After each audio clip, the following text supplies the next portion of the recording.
अस्सलाम वालेकुम दोस्तों, आप देख रहे हैं सिंध इलेक्ट्रॉनिक्स में हम नज़र अली। तो दोस्तों आज हम 3 फॉल्ट जो ना एक ही चार्जर के आपसे शेयर करने जा रहे हैं। तो सबसे पहला फॉल्ट जो है कि काफ़ी दोस्त कहते हैं हम जब भी आईसी लगाते हैं यूसी 3843 आईसी और एफएटी लगाते हैं बाइसिंग वोल्ट जब आते हैं तब हमारा या तो आईसी उड़ जाता है या 24 वोल्ट जीनर बार बार ख़राब हो जाता है। तो ये क्या मसला हो सकता है? तो सबसे पहले आपने आउटपुट के वोल्ट चेक करने हैं। अगर हाई वोल्ट आते हैं तब ये मसला आता है।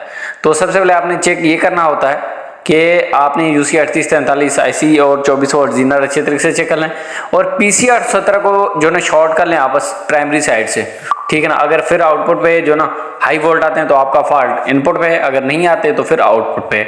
आउटपुट में आपने पीसी 817 खुद चेक कर लेना है, टीएल 431 चेक कर लेना है, वेरिएबल और 470 ओम रेजिस्टेंस। और इसके बाद ये वाली जो प्लस लाइन आ रही है ना, ये जहाँ से दोस्तों देखते हैं टूटी हुई है, अगर ये भी ब्रेक हो जाए तब ये मसला आता है। आउटपुट पे हाई वोल्ट आते हैं तो आपका जो ना जीनर या आईसी बार बार शॉर्ट हो रहा था क्योंकि आगे शॉर्टेज है और बैक करंट आता है। उसके बाद डबल डायोड खराब हो जाए तब भी ये मसला आता है, जिसकी वजह से बार बार या तो आईसी जल रही होती है या 24 वोल्ट जीनर जल रहा होता है।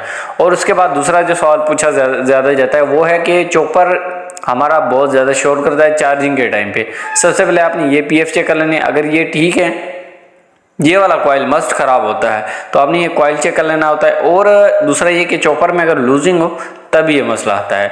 तो ये दो से मसले होते हैं, चॉपर जब भी मतलब लूज हो जाए या कॉइल ये जो ना ख़राब हो जाए तब ये शोर करता है या ये पीएफ ख़राब हो जाए। इसके बाद काफ़ी दोस्त कहते हैं कि आउटपुट पे हमारे कम वोल्टेजेस आते हैं, तो उसको किस तरीके से ट्रेस करना है, किस तरीके से चेक करना है। पीसी 870 की पिन नंबर 1 और 2 को 2 सेकंड के लिए शॉर्ट करें और देखें सीरीज फुल ग्लो हो जाएगा और आउटपुट पे कुछ वोल्ट बनेंगे तो आपका फॉल्ट आउटपुट पे आपने क्या चेक कर लेना है। सबसे पहले LM358 आपने चेक कर लेनी है, पीसी 817 खुद चेक कर लेनी है, टीएल 431 चेक कर लेना है और वेरिएबल। इसके बाद यहाँ पे 33 के की रेजिस्टेंस लगी होती है वो आपने चेक कर लेनी होती है। और यहाँ पे ये 41 से 48 IN डायोड लगा होता है वो चेक कर लेना होता है। ये वाले 2 लगे पड़े होते हैं आपके पास, वो लाजमन आप चेक करें, इंशाल्लाह आपका मसला हल हो जाएगा जो आउटपुट पे कम वोल्टेजेस बनते हैं। तो ये मतलब कि तीसरा फॉल्ट हमारा हल हो गया। अब बताने जा रहे हैं कि आउटपुट पे काफ़ी दोस्त कहते हैं कि यहाँ पे ये प्रोटेक्शन एफएडी जो लगा हुआ है इसको शॉर्ट करते हैं तभी हमारा चार्जर ऑन होता है, वरना ये आउटपुट ये वोल्टेज दे रहा होता है लेकिन चार्जिंग में शिफ्ट नहीं होता। तो आपने ये चेक करना होता है, यहाँ पे लगा होता है ये ट्रांजिस्टर 3 टांगों वाला A1015, ये अगर ख़राब हो जाए या डी वैल्यू देने लग जाए तब ये मसला आता है। तो काफ़ी दोस्त कहते हैं हमने जो है प्रोटेक्शन एफएडी भी चेंज कर लिया लेकिन मसला हल नहीं हो रहा, तो आपने ये लाजमन ट्रांजिस्टर आपने चेक करना होता है।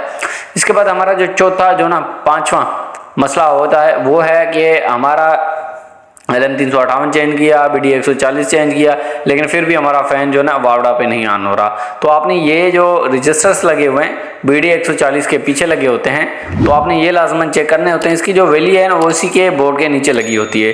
तो दोस्तों अगर ये वीडियो हमारे आपको पसंद आ जाती है तो हमारे यूट्यूब चैनल सिंध इलेक्ट्रॉनिक्स को ज़रूर सब्सक्राइब करें और बेल आइकन को दबाना ना भूलें ताकि हर नए आने वाली वीडियो का नोटिफिकेशन मिलता रहे आपको।